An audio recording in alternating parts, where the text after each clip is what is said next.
Hi అండి, welcome back to my channel Padmaja's kitchen. ఈరోజు కొత్తిమీర నిల్వ పచ్చడి ఎలా చేయాలో చూద్దాం రండి.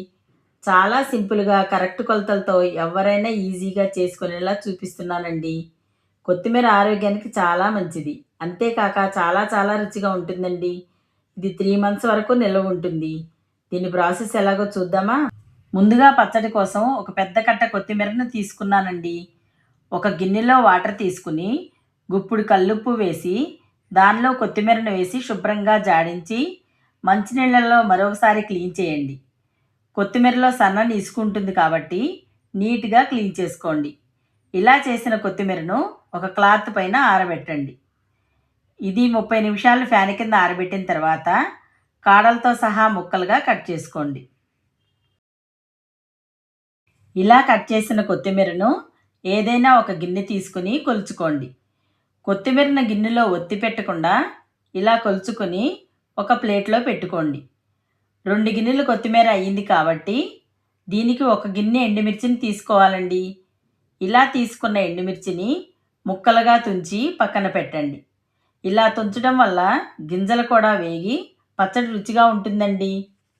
ఇప్పుడు ఒక 50 గ్రాముల చింతపండుని తీసుకుని దానిలో పీచు కానీ గింజలు కానీ లేకుండా తీసేసి శుభ్రంగా కడిగి ఒక గ్లాసు వాటర్ పోసుకుని స్టవ్ పై పెట్టి 5 నిమిషాలు ఉడకబెట్టి పక్కన పెట్టండి.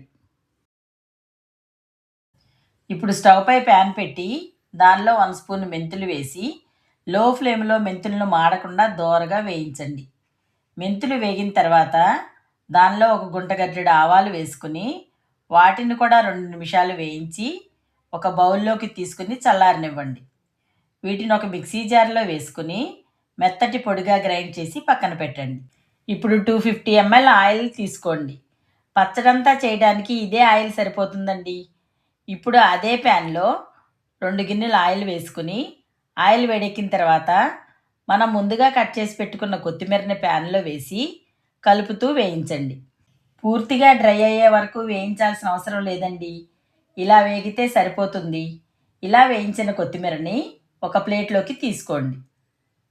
ఇప్పుడు అదే ప్యాన్లో 2 గిన్నెలు ఆయిల్ వేసుకుని దానిలో తుంచి పెట్టుకున్న మిర్చిని కూడా వేసి మిర్చిని లో ఫ్లేమ్లో మాడకుండా దోరగా గింజలు కూడా వేగే వరకు వేయించి ఇలా వేగిన మిర్చిని ఒక ప్లేట్లోకి తీసుకుని చల్లారనివ్వండి. ఇప్పుడు మిగిలిన ఆయిల్ని ప్యాన్లో వేసుకుని తాలింపు పెట్టుకుందామండి. ఆయిల్ వేడెక్కిన తర్వాత దానిలో 2 స్పూన్స్ పచ్చెనపప్పు, 2 స్పూన్స్ మినప్పప్పు, 2 స్పూన్స్ ఆవాలు, 1 స్పూన్ జీలకర్ర వేసి కలుపుతూ వేయించండి. తర్వాత 5-6 కట్ చేసిన ఎండుమిర్చి, 15 వెల్లుల్లి రెబ్బలు వేసుకుని ఇవన్నీ కలుపుతూ వేయించండి.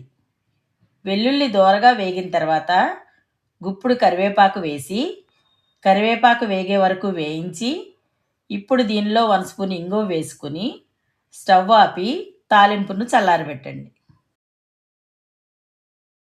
ఇప్పుడు ఒక మిక్సీ జార్ తీసుకుని దానిలో వేయించి పెట్టుకున్న ఎండుమిర్చి, 2½ స్పూన్ సాల్టు, 1/2 స్పూన్ పసుపు, గుప్పుడు వలిచి పెట్టుకున్న వెల్లుల్లి రెబ్బలు, వేయించిన కొత్తిమీర, పొడి చేసి పెట్టుకున్న మెంతులు ఆవాలు పొడి, ఉడకబెట్టిన చింతపండు ఇవన్నీ వేసుకుని గ్రైండ్ చేయండి. మరీ మెత్తని పేస్ట్లా కాకుండా ఈ విధంగా ఉండేటట్టు గ్రైండ్ చేసుకోండి. ఇలా చేసిన మిశ్రమాన్ని చల్లారిన తాలింపులో వేసి పచ్చడిలో ఈ తాలింపు అంతా బాగా కలిసేటట్టు కలపండి. నాకైతే సాల్ట్ కరెక్ట్గా సరిపోయిందండి. మీకు తక్కువైతే ఇప్పుడే కలుపుకోండి. అంతేనండి, ఎంతో రుచిగల కొత్తిమీర పచ్చడి రెడీ అయిందండి. ఇలా చేసుకున్న పచ్చడి ఊరిన కొద్దీ రుచిగా ఉంటుందండి. దీన్ని గాజు సీసాలో స్టోర్ చేసుకుంటే 3 months వరకు నిల్వ ఉంటుంది. మీరు కూడా ఈ విధంగా ట్రై చేసి ఎలా వచ్చిందో తప్పకుండా కామెంట్ చేయండి. మా వీడియో మీకు నచ్చినట్లయితే లైక్ చేయండి, షేర్ చేయండి, సబ్స్క్రైబ్ చేయండి.